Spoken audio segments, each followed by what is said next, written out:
On va voir ensemble comment repérer un cheval qui est intéressant à l'achat et qui a déjà couru. Avant ça, je vous invite à vous abonner à la chaîne et à liker cette vidéo, ça m'aide énormément. Donc on va voir dans cette vidéo 6 critères d'achat et le premier, qui est pour moi le plus important, c'est mon avis personnel, mais c'est l'impression visuelle lors d'une course ou de plusieurs courses.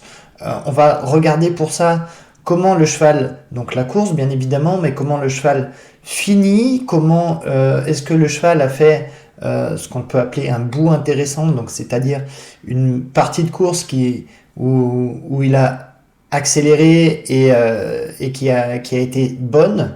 On va également regarder les allures du cheval, savoir si les allures sont bonnes également, si il n'y a pas un petit problème.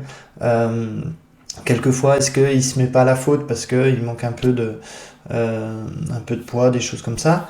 Mais on va regarder en tout cas l'impression visuelle. On peut regarder aussi la façon de trotter. Est-ce qu'il trotte un peu lourd, sachant que des fois sur des poulains, c'est intéressant.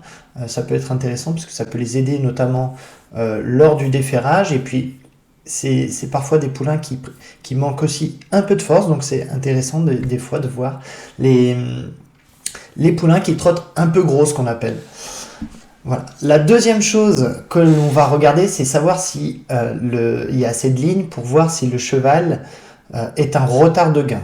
Donc pour ça, qu'est-ce qu'on va faire? On va regarder les courses précédentes, on va juste regarder les résultats, voir si dans ces courses-là, il a battu, on va dire, à poteau égal et à des conditions de course à peu près similaires, des chevaux qui ont plus de gains ou pas que lui. Donc à savoir que si un cheval nous intéresse et qui a 50 000 euros de gains, il a battu plusieurs fois des chevaux à poteau égal et dans des conditions similaires, donc ferrage, déferrage, dans les mêmes conditions, des chevaux qui en ont 70 000, on peut penser que c'est un cheval qui a 20 000 euros de gains en retard. Donc ça, c'est très très intéressant parce que le but, c'est de savoir si notre cheval va, oui ou non, prendre de l'argent plus tard. La troisième chose que je regarde, c'est la régularité du cheval. Donc c'est tout simplement voir, vous allez prendre les 10 derniers résultats et savoir si dans ces 10 derniers résultats, il a été combien de fois il a été dans les 7 premiers, enfin dans l'argent ou dans les 5 premiers, à vous de voir, à vous de jauger le critère que vous voulez. Et est-ce que en fait ça va vous donner une idée sur le risque aussi que vous prenez lors de l'achat, parce que si c'est un cheval qui a une ou deux performances de bonnes sur les 10 dernières courses, ça veut dire que c'est un cheval qui est irrégulier et vous savez que faudra certainement prendre un peu son mal à conscience. C'est certainement un cheval qui est un peu compliqué. Si c'est pas le cas, c'est qu'il a été poissard. Ça, c'est à vous de le définir lors de votre étude, pour votre achat.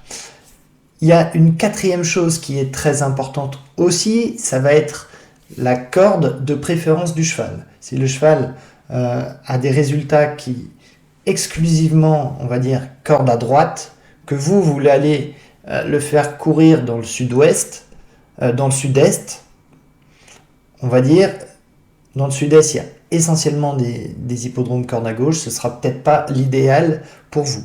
Par contre, si le cheval il a des résultats exclusivement corde à droite et que vous voulez aller le mettre dans le sud-ouest, région où il y a il y a beaucoup d'hippodromes corde à droite, ça va être une bonne solution.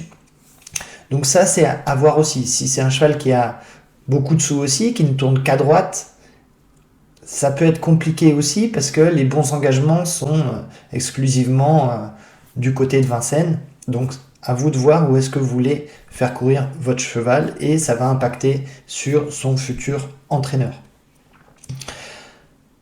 Cinquième chose que je regarde également, ça va être les chronos. Donc quel est le record du cheval que vous regardez? Donc ça va être bien évidemment suivant déjà d'une la piste, il faut savoir qu'il y a des pistes qui sont plus ou moins rapides que d'autres, et également suivant la distance. On sait très bien que les meilleurs chronos se font déjà d'une départ Autostar avec sur des courtes distances. Donc ça va quand même pouvoir vous donner une idée globale, parce qu'un cheval qui a 3 ans court en 1,13, 1,12, 1,13, c'est quand même un signe de qualité. Il n'y a pas tous les chevaux qui peuvent courir 1,12, 1,13, même si le cheval n'est que 5e par exemple.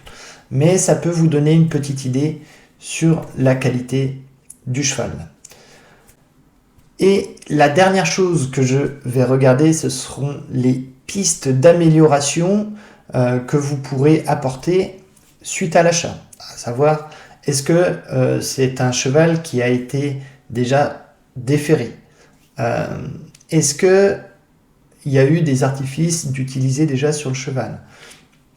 Alors bien sûr, c'est une liste qui n'est pas exhaustive et je vous invite à renseigner vos critères à vous en commentaire de la vidéo. C'est toujours sympathique d'échanger sur comment on voit les choses lors d'un achat de trotteur. En tout cas, j'espère que ces 6 critères que je vous ai énoncés vous seront utiles. J'en profite également pour me présenter. Je suis Yoann Chenevier et je suis courtier, donc n'hésitez pas à me contacter si vous êtes intéressé par mes services. J'en profite également pour vous rappeler de vous abonner et de laisser un petit pouce bleu sur la vidéo si elle vous a plu. Ça m'aide beaucoup à référencer la chaîne. Et quant à moi, je vous dis à bientôt sur les hippodromes ou pour de nouvelles vidéos.